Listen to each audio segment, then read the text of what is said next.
Welcome to Raising Daughters, the podcast that helps parents learn the best ways to support their daughters as they navigate the high levels of stress, anxiety, pressure, and uncertainty so pervasive in our culture today. Dr. Tim Jordan is a developmental and behavioral pediatrician who has specialized in counseling girls for over 30 years and sheds light on the realities of today's young women in all facets of their lives. This is your opportunity to learn how to better support your daughters, making them feel safe, secure, and truly loved in the midst of life's ups and downs. Here is your host, Dr. Tim.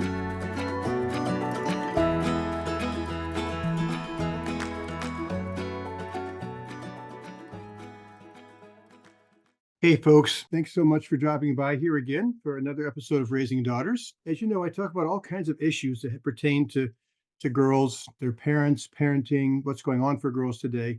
And I picked a topic today that I haven't talked about, I don't think, before on this podcast. And I think I've done 268 as according to my records. And it's a really important topic. And we're going to be approaching the end of the school year before long.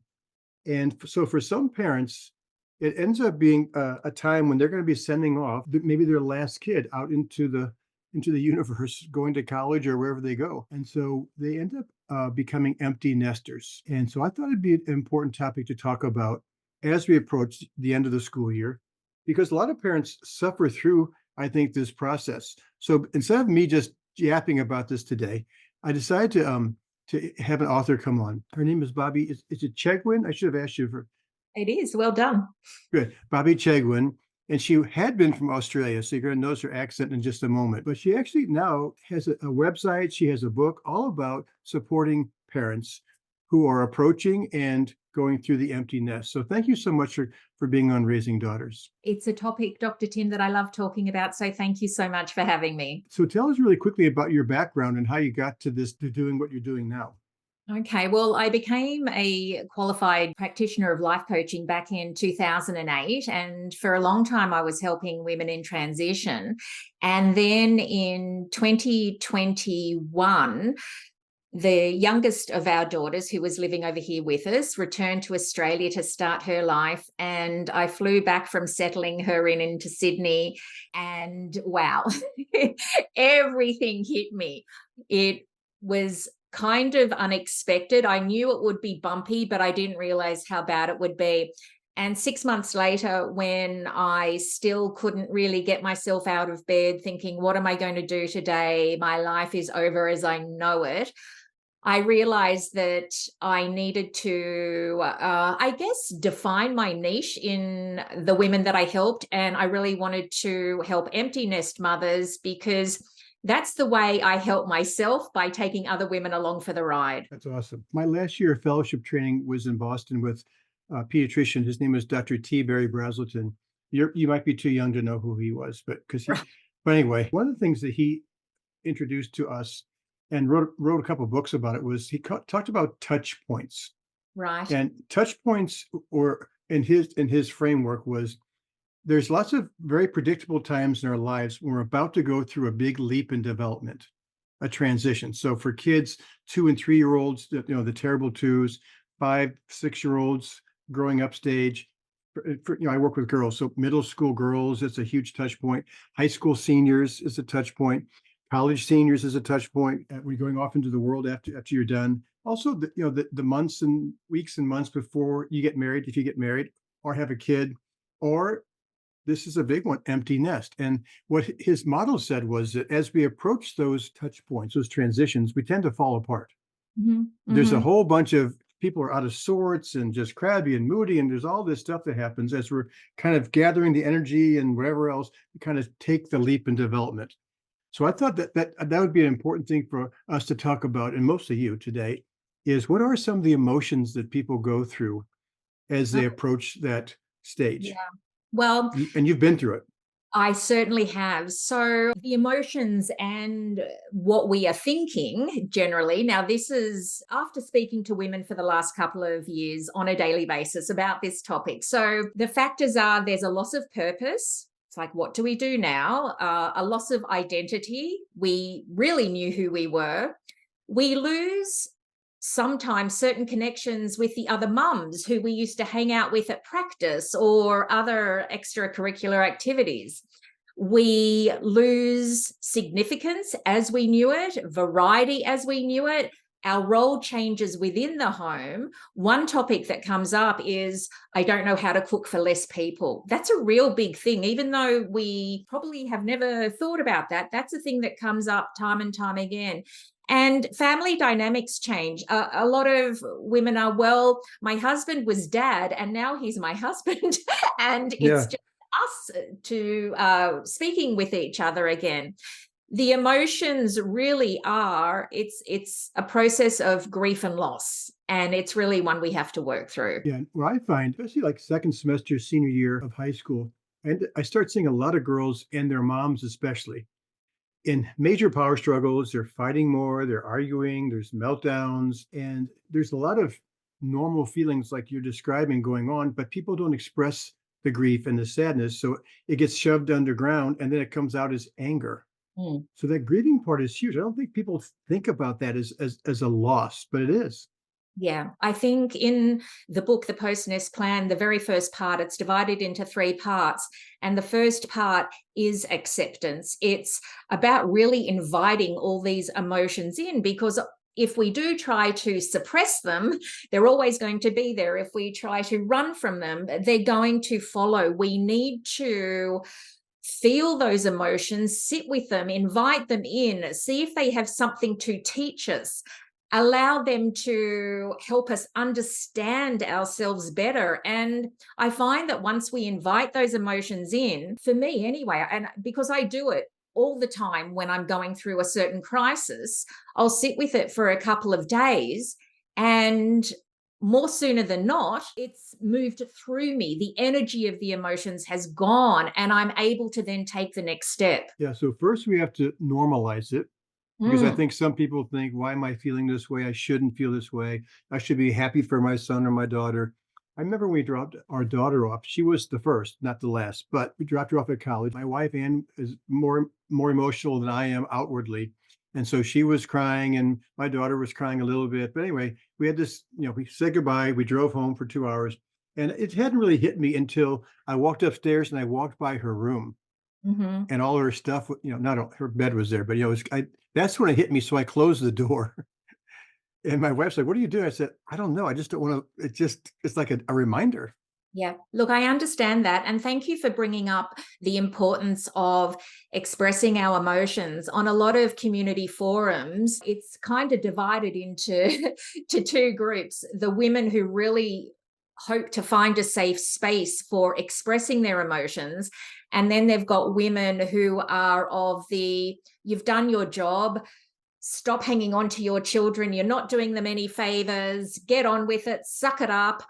And I think that is so detrimental, because with empty nesting, with these mums who are being vulnerable and expressing their emotions, it's so important for us to meet a mum where she is at the moment. I mean, if we're way up here and the mum's way down there, even if we think we're stretching out our hand for some guidance, that mother's not going to be able to metaphorically reach us, or connect with us. So it's really important to connect and engage with a mum who is going through this grief and loss where they are. Do not assume that a mother is where you are at the moment if you are further down the track. Yeah, and at the very same time, their son or daughter who is left the nest and who may be in the military or might be have moved or is at college or somewhere, they're going through their own emotional upheaval. They're going through their loss, and sometimes I think parents end up trying to take care of their kids, and Mhm. so they don't allow themselves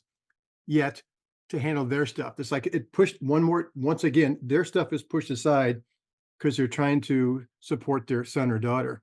Yeah, yeah. And it's interesting because I think as mums, we're so used to giving to our children, it just is a natural state. So sometimes I think we kind of forget that it's actually okay to help ourselves as well. I've noticed over the years, I've been counseling girls for 30 or 35 years or something, a long time.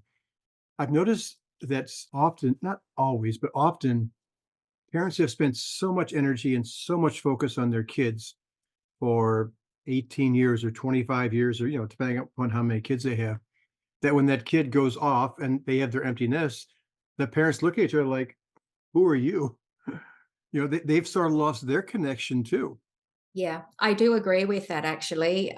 Our roles really change, and from focusing so much on everyone in the family, now we just have our partner. And it's a real learning curve to, because empty nesting is part of it is getting to know who we are now as a maybe 40 something, 50 something, 60 something person, but we also have to get to know not only who our partner is, but who we are together. We're talking with Bobbi Chegwyn. She is a woman who is supporting parents all over the world, really, helping them through their empty nest. She also has a book, which I'll have her talk about towards the end, that helps. It's like a workbook kind of sort for helping parents to kind of work through the process of what's next for me. But one of the things you wrote in your book that is one step I think early on in the process, besides expressing their emotions, is the concept of decluttering. Talk about that for a moment. I thought that was important. Yeah, well, I really think decluttering is quite magical. And if you look at it from the concept of feng shui and allowing the energy to flow in our house, it really helps to get rid of the old to then create almost like a fresh foundation. And it was something that I did. I became quite manic about it because I needed a job, and to be able to clear my mind and then to focus on what I needed to do next, I needed just to have an unencumbered space to work from. And that space was my home. So I went through every cupboard, I went through every drawer in every room. And I really think purging our physical items really helps in a way to have that feeling of release, to have the feeling that we're creating a new foundation for starting again in a way that's going to suit us as the only occupant in the home, or us and our spouse. And it doesn't mean that we get rid of everything that our children had, but we make the home our own rather than a reflection of what the children need to have at that point in time. So for me, it was something exciting. I felt, what's the word for it? I felt like I was really indulging myself because I was creating my new space. I brought in some new furnishings. I got rid of old things I no longer needed, and it really helped with that transition. Yeah, a couple of years after our youngest, our son, left for college, my wife and I on New Year's Eve were with some couple of couples, our dearest friends, and one of them was moving, and they were all excited about their move, and I had been complaining I needed a bigger office at home because I was doing things like this, podcasts and more writing and stuff. And so I realized I'd been whining about it and complaining. And then I turned to Ann, my wife, and I said, why don't we move? Why are we not moving? Why don't we get our space? So actually, that was New Year's Eve. We moved into the house we're in now, like 4 months later, and we went down the basement in our house, and we went like you did. We went through every box and everything. Like some of those things we hadn't even seen for 20 years, gone. I gave away so many books to Goodwill. I'm a reader. Am I going to read this again? Nope. I put it in the bag, put it in the bag. And it really was freeing to let go of that and then to decide what do we want in our space now. I also learned that clutter creates anxiety, meaning our cortisol level rise. And so it does become more of a state of being more relaxed and more at peace when you let go. I think it's quite an empowering thing to be able to let go of things that no longer serve you. So once you declutter, after your kid goes and leaves the nest, you also talk a lot of in your book. The book is called the Post Nest Plan Book.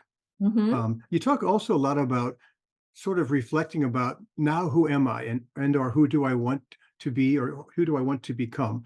So talk about that for a moment. I know we could talk for a long time about that, but talk about the importance of sort of figuring out what's my purpose now. Well, I think we're vastly different people, generally speaking, than when we were single, when we were newly married, and generally before we had kids, even when the kids were younger. So a lot of us will focus so much on our family unit for 18 years at least. It's quite eye-opening and sometimes a shock when you don't know who you really are, because we're no longer in-person parenting. So we've got this opportunity to flourish and bloom with the person that we are now. But for a lot of us, it's, well, I have no idea who I am. Like, what do I like doing? What are my passions? What do I value? How do I define those values? So in order to successfully create a post-nest plan, it's really, really important to take self-inventory and find out who you are right now, not who you think you were, because you might just get a surprise and see that you have changed. Your needs have changed, your values, what you hope for, what you'd like to do. It may be a real surprise. Yeah, I read a book a year or two ago called The Defining Decade by Meg Jay. It's a great book it's about your 20s. Mhm. And she describes how important the 20s are. And one of the things that she talks about in her book, I think she got this title from somewhere else, but she called it identity capital. And I think for a mom or a dad who sent the last kid out and they have an empty nest, what you're talking about, it's kind of like, what have I learned? I mean, not just who am I, but what am I good at? And what have I learned about myself for the last 25 years in raising kids? What's my identity? What kind of experiences have I have? If I can start putting those down, I can look at it in the whole and say, so what might that mean about me and what's next? Yeah, that's really true. And one thing that we focus on in the taking action stage, which is the last part of the post-nest plan, is looking at soft skills that mums will have developed over 18, 20 years of parenting. Because a lot of mums will say, oh, I don't really know how to do anything except to be a mom. And how would I go in the workplace, or joining a community group, or starting my own venture? But when you consider the soft skills, they can be easily transferred into another arena. Because if you look at those, which might be problem solving, communication, teamwork, leadership, creativity, time management, mums have, unbeknown to them perhaps, have been doing that for 18 to 20 years. And my husband, in the book, there's this story, because I would talk to my husband about soft skills, and he gave me an interesting story. About 20 years ago, he was in a senior corporate job in Dallas, and he needed to hire a new executive assistant. And in his words, oh, I got all these stale corporate types coming in, and everything looked good on paper. And he said, and in walked this woman, sat down, we had a chat. She was a mom of 3 now teenage children. Her husband had left her. She had been on her own for a number of years. She had taken a part-time job waitressing. She was taxi driver, she was cook, she was social management, diary management, coordinator, all these things. And my husband ended up not only hiring her because of all those experiences, but he did say that she was the best hire he'd ever made. So there we go. Yeah. When my dad passed away, this is years ago, my mom had never worked outside the home. I had 7 siblings. There were 8 of us. So she obviously had a full-time job. Anyway, so the job that she got after my dad passed away was she worked in a hardware store, which would you like, what, what's the fit there? But they put her in like the nuts and bolts section because she had that thing so organized. Every nut, every screw, every whatever was in the exact right place, and she cleaned it, and they loved her because nobody had ever done that before. Yeah, I think that's perfect. I'm actually one of 8 children as well. Where are you in the line? I'm number 7, and there are 5 girls and 3 boys. Oh, I'm the 3rd boy, then 5 younger sisters. So 3 boys as well. Okay. Yeah, very similar. Yeah. So Yeah. we'll do a podcast about that sometime and share our experiences. Sure. You mentioned a lot of very important words at the beginning of this podcast. By the way, we're talking to Bobbi Chegwyn, who is the author of a book called The Post-Nest Plan Book to help support parents who are going through the empty nest stage in life. And the words you described as things that parents need to sort of reflect about are, because there's a change, is purpose, identity, new connections, significance, and variety in family dynamics. That's a lot. That's a lot, which sort of brings to mind this is a really important stage for us. For sure. And I tend to think that preparation is the key, as with anything major in life. And I think as the kids over here start their college prep, I have found that maybe the most opportune time for parents to think about empty nesting is most likely when their child is in the 11th grade, because over here they seem to have a license, they seem to have a network, they seem to be quite independent. You're still having the opportunity to do your in-person parenting, so you're still having your needs met, but there is a space created where you're not so needed, so you can start to focus on yourself. And I think although the emotions will be there when the child leaves home, parts 2 and 3 in the book can be undertaken. So you have got that self-inventory done and the awareness there. You do know what action you will take once they leave home. So all that's left when the child walks out the door is you already have an understanding of what might happen and the emotions and how great it is to sit with those emotions and understand those emotions. You'll still feel pain, grief, and loss perhaps, but you'll have a plan. It won't be so confronting because you will know yourself so well that the fear will be taken away because things will be on paper, black and white.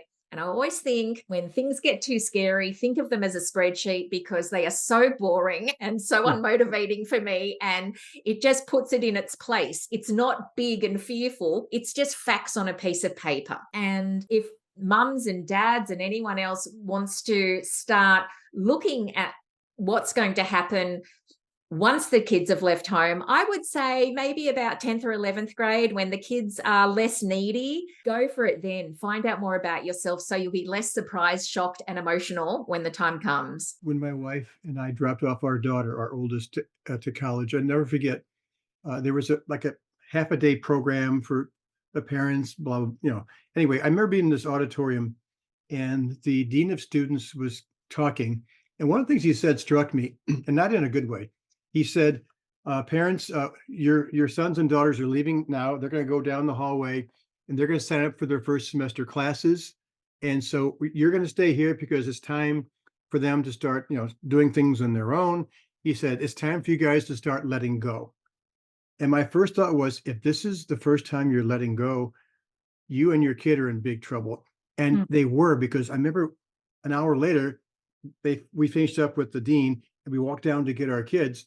And there was people, these kids coming out of this room crying and parents pounding on the door. They wanted to get in there and help their daughter. And so they didn't have that, what you're talking about, that 2 years of preparing themselves. The kids are the parents. And so I think the parents also need a ramp, a year or two to sort of prepare themselves, not just their 18-year-old. Very true. Yeah, you've really made a good point there that the more you do prior to that place of being told to let go, I guess the less of an emotional storm it's going to be. One of the ways that you talk about parents being able to find some purpose and meaning in their life and significance is you spend some time later in the book talking about the value of being of service. So if you could talk about that for a moment. In the book, I mentioned that the first time I noticed this or came across this concept when I was starting a new project, and I was really fearful about it. And I sat down with a good friend of mine, another Australian,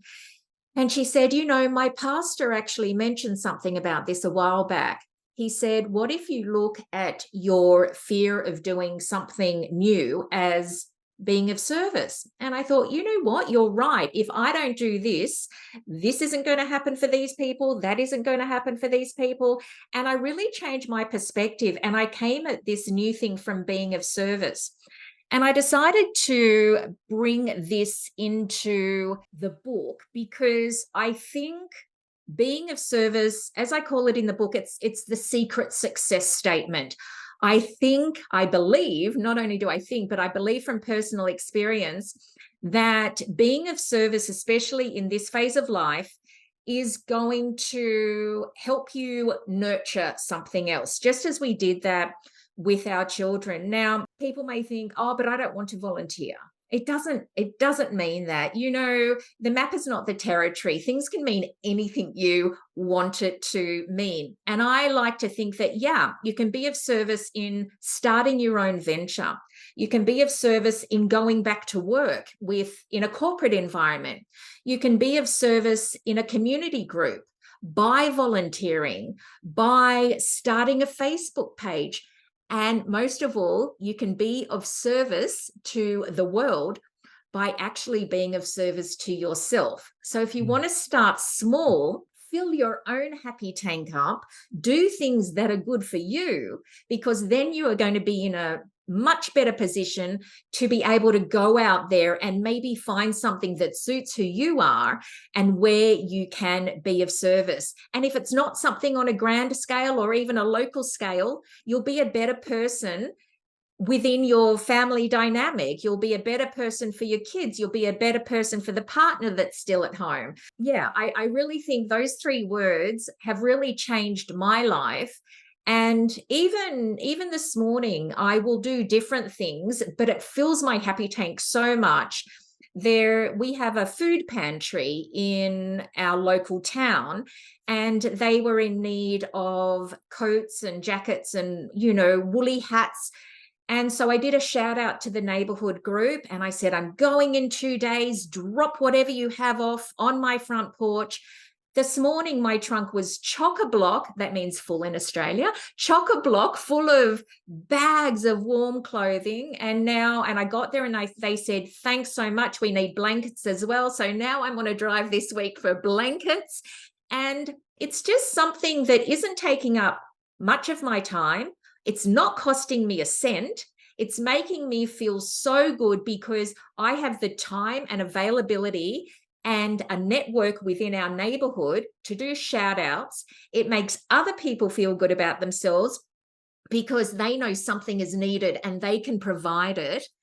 And then we're also helping the underprivileged in our town. So you can be of service in such small ways, and it doesn't need to be big or grand. We don't need to be Mother Teresa or Oprah. We can just do our little bit and we're going to get the same results within.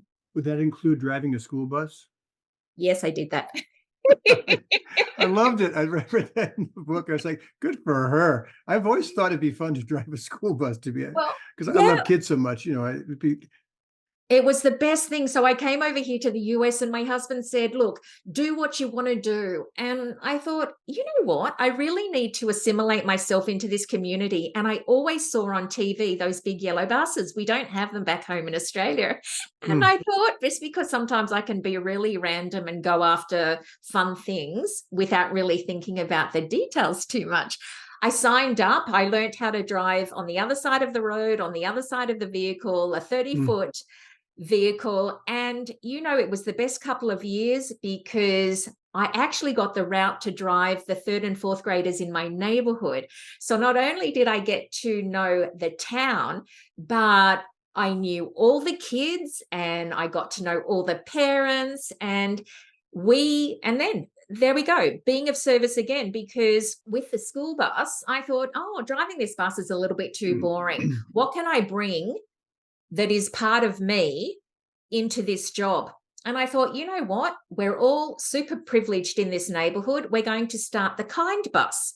So we would do donation drives for the less privileged. And we would also do things like we'd have a Kind Bus Rider of the Week, and we'd have awards, and we would do all this sort of stuff constantly. So Bus 31 became the Kind Bus, which was good for me because just, telling jokes whilst waiting to open my doors and having a sing-along didn't cut it. That bus needed a purpose, and it was really a fantastic couple of years. That's a beautiful story. I love how excited you get just even talking about what you did. That's awesome. 2 points popped into my head as you were talking about what parents could start doing. One of them is, I'm going to pick on women because I work with girls and women a lot, obviously. A lot of them have a hard time doing self-care because other people's needs are more important than theirs. And also, I think this is true of men and women. I think sometimes we can get into sort of a rut where it's hard for us to get out of our comfort zone. And a lot of things that you're describing are going to require people to get moms and dads to get out of their comfort zone Mhm. and to do self-care. So I'm wondering, how do you, because you're working with a lot of moms who are approaching or going through the empty nest, how do you support them or work with them so they can sort of move past those two potential limitations? Yeah, I think a really good thing to do is, and as I've gotten older and been more comfortable in who I am, assume rapport. Assume that people are going to like you. When you do that, you walk into any space with a better energy about you, a curiosity, a smile, a friendly nature. If that's not possible and you still carry, I guess, nerves and anxiety, as we say in Australia, if you never go, you'll never know. So try it. This is the thing. I think people make things greater and jump ahead too much in the on the path, but really it just takes one visit, one step into a different environment. It doesn't mean sign up for 6 months. It doesn't mean you're committed for a lifetime. It doesn't mean you have to be best friends with everyone, but just do it once, because sometimes we get so ahead of ourselves. We feel we have to be all these things, and all we need for that particular day is a little bit of courage. And what I do often, a little bit of prayer beforehand, and go into that environment with the assumption that rapport will be built. You will make friends with the right people. So the Yeah. people who speak to you are going to be your people, the people that you vibe with. Not everybody. If everybody was our cup of tea, oh my gosh, I think if we were supposed to be friends with everybody in the world, I would have 7 billion friend requests on Facebook, and I would just not be able to handle keeping up with everyone. So we're not supposed to be. We're not supposed to be best friends with everybody. You will find your tribe. You'll have people that you resonate with, gravitate towards them, and allow yourself the opportunity to know that you won't vibe with everybody. It takes the pressure off. Yeah. I work with girls all the time in my camps, retreats, my counseling practice, and girls tend to ruminate a lot. Worst case, they start with a small fear, then they think about, and then all of a sudden they're overwhelmed by it.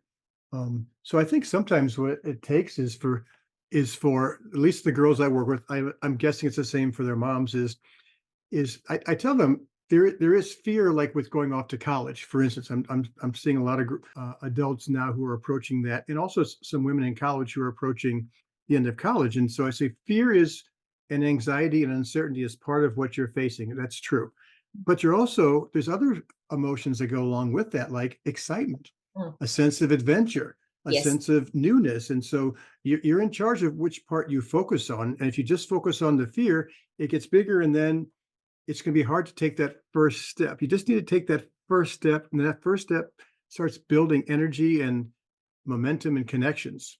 And what we tend to forget is that most people, well, all people usually in a new environment have taken that first step as well. You're not unusual. You're just one of a group who have all taken that first step. We're talking with Bobbi Chegwyn.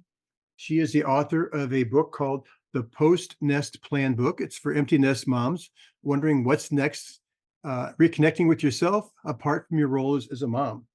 And so you also, one other thing, I don't want to take up too much of your time. You talk also in your book about the value of gratitude and appreciation, and how important that is for people going through this phase of life. Can you talk about that for just a moment? Yeah, I can. And that's included in the first part of acceptance when we are dealing with our emotions, because it is good to process our emotions and at the same time start to look at that, or start to feel that glimmer of hope. So, what I decided to do when I was going through this stage was to just notice the little things. And I started to feel gratitude and appreciate a lot more. Now, it was just silly things like driving around in the early morning and seeing the sunrise over a barn, because we live in quite a rural area. And I thought, God, that's beautiful. That is so beautiful. Then I would drive past a farm with our packers who are shorn, so it looks like they're wearing 1980s leg warmers. And I would go, that is just the funniest thing I will see all day. I'm so grateful for seeing that. Then I would come home and I'd be putting my sheets, for instance, on to wash in the laundry. And it was like, wow, how many people in the world do not have this opportunity to do this chore as easily as I do it? Now, it started really, really small, but then I found that I felt so much better. Appreciation and gratitude does, I believe, and from personal experience, light a spark within. And once you notice more, that spark grows. And it really provides emotions of peace and contentment, because you start to open your eyes. Your focus is taken away from what's not great and really centered on everything that is good around you. I like to talk about an analogy, sorry, bit of a tongue twister, where if you walk into a darkened warehouse and you just have a flashlight on you, and you point the flashlight into the back left-hand center of the warehouse and you see a big pile of negativity. And then you take the same flashlight and you point it to the right-hand side of the warehouse and you see a big pile of positivity. And then you decide to turn on the main light switch. So the whole warehouse is flooded in light. And from that, what you come to see is that positive and negative will all coexist, but it's where you choose to shine your light, which is what you will see, therefore what you will think about, therefore what you will feel, and therefore what you will take action on. That's beautiful. So we've talked about the emotions that come with the empty nest and how important it is for parents to normalize it, express it, talk to it. What's it saying to me? We've talked about decluttering. We've talked about taking self-inventory. We're talking about spending some time figuring out what's my purpose now. How can I find significance? We've talked about gratitude and appreciation. We've talked about the value of being of service. So I don't want moms and dads to get, oh my God, that's like, that's so much, because you don't have to do it all today. What you mentioned in the book, we mentioned a little earlier, was it's nice to even start this process, a year or two before your kids, leave the nest, so that it's not like a now what. It's kind of like I've been preparing myself for this. Absolutely. And the book started out as a course. And then I soon realized, you know what? I don't want to put a time frame on this. This needs to be a book where mums can scribble in it, put dog ears on it, and just work through it at their own pace, and also go back to it, because I even go back to the lessons in this now when I'm not feeling so great. Okay, sit with that emotion, process. So it's something that can be used for any life change, or when that feeling of being uncomfortable starts to present itself. So it really is a process that a mum can work through at her own pace and in her own time. The thing is so always fascinating to me when I work with girls who are going through transitions and touch points, is like the empty nest, is that the parents are going through this. Their moms are going through all these things we've talked about, but their sons and daughters are going through a similar process. It's similar but different, but still.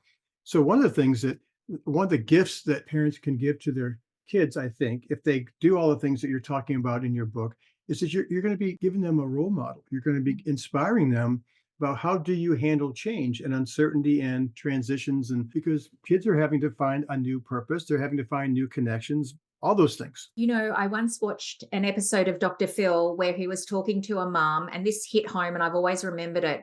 And he said to the mum, "Would you die for your children?" And the woman said, like any of us, "Oh my goodness, yes, of course I would die for my children."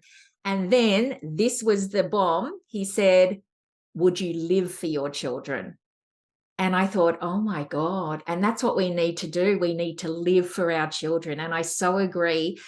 You still have a part as a parent. We're still going to teach our children, regardless of what age we are, or regardless of what age they are. So why not be the best version of ourselves for them? We've been talking with Bobbi Chegwyn. She's the author of a very interesting book that I think is really valuable for parents. It's called The Post-Nest Plan Book for Empty Nest Moms Wondering What's Next, and helping you to sort of go through that process of shifting and changing and getting through the transition in a healthy way. Before I have you give people your information about how to get a hold of you in the book, any one piece of advice after all you've been through with your kids, one piece of advice, the most important one for parents who are approaching or going through the empty nest? I think it would be when it comes to communicating with them, don't try and solve their problems unless they ask you to solve their problems.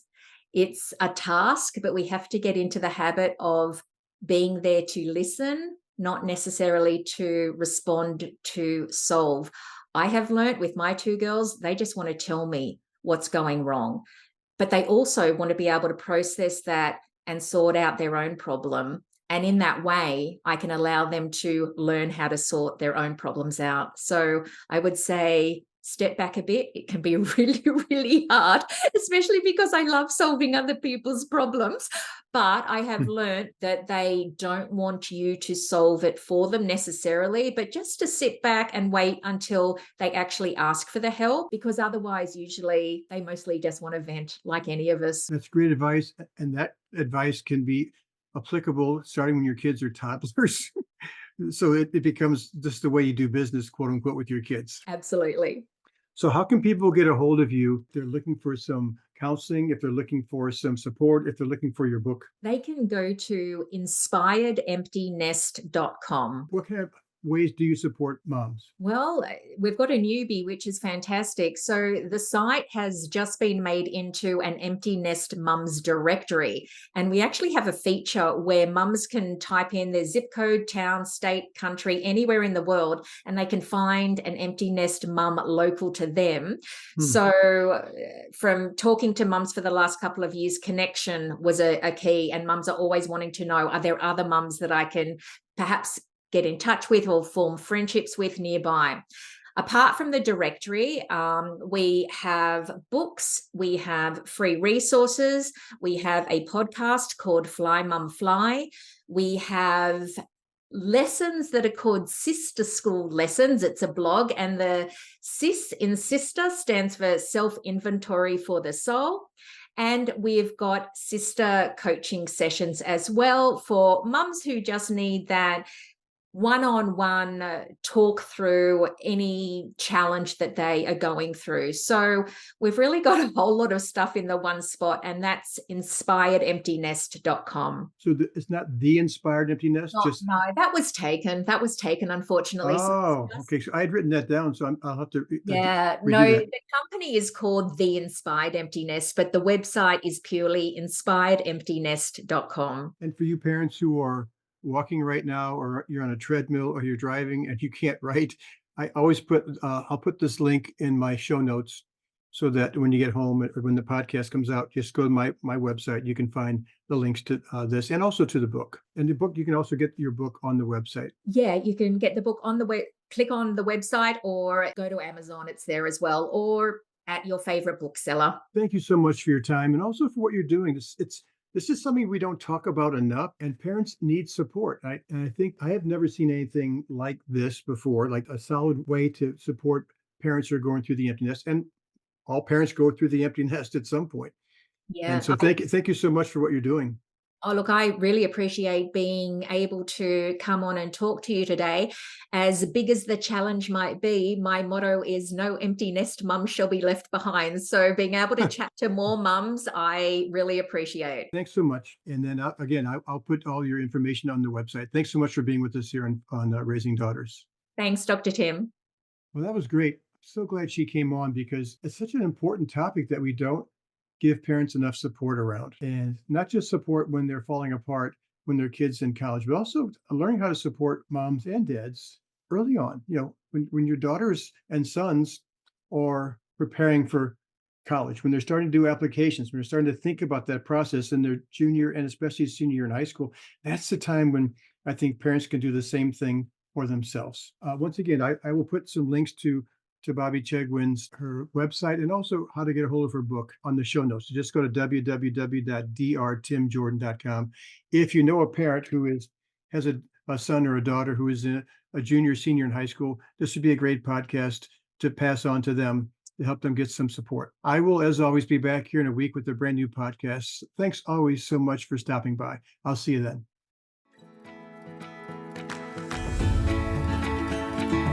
Thank you for tuning in to this episode of Raising Daughters. Hopefully, you've learned something useful about girls and young women and how to help them navigate the pressures, challenges, and opportunities of modern life. If you want to become a more effective parent, keep listening to the show at drtimjordan.com and let the conversations shape you. Build that one-of-a-kind connection with your daughters in the most profound and meaningful ways possible, shaping them into strong, confident women of the future. That's all for now. See you next week for another episode of Raising Daughters.